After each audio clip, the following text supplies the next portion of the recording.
چې په کېږدۍ کې یو ځلې نکاح تړل شوی بیا په ورو کې بل نکاح ضرورت ته آیا دا په شریعت کې جایز دي؟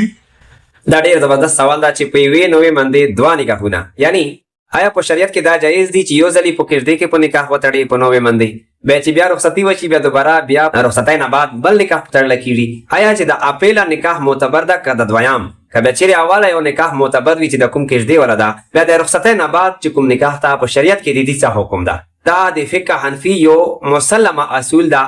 الدر المختار على تنویر الابصار کتاب النکاح باب نکاح الکافر والمرتد، په هغې کې دا صراحت ارغوله ده چې د هغې خلاصه یعنې لباب دا ده چې تجدید النکاح لا یبطل الاول، چې د نکاح تجدید یعنی دوباره نکاح سره اپیله یو نکاح نه بطلیږي، نه سره ختم کیږي. نو اوس اصل مسله او اصلي اصول دا ده چې معتبر نکاح چې کوم دا هغه ده چې په کېږدۍ کې تړلی شوی، د دویم نکاح کوم تړلی کېږي د رخصتۍ نه بعد، دا صرف اور صرف رسم دا رواج دا او زیوت نزو کته دا وایي چې دا تجدید نکاح تا نو ها صحیح ده، او دا نکاح پیله و نکاح ته هیڅ نقصان نه کوي.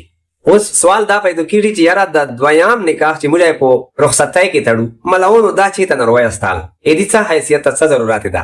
دا مسله یا داسې نوره اسلامي شرعي او باریکې مسلې تاسې مستندې مسلې زده کوونې وي، هغې دپاره زر زر یوټیوب ټیک ټاک فیسبوک باندې مفتی عبدالله فالو او سبسکرایب کړئ. دا نمونه مسلو باندې مو بحث کیږي او په کمنټ کې مسلې خامخا پوښتئ.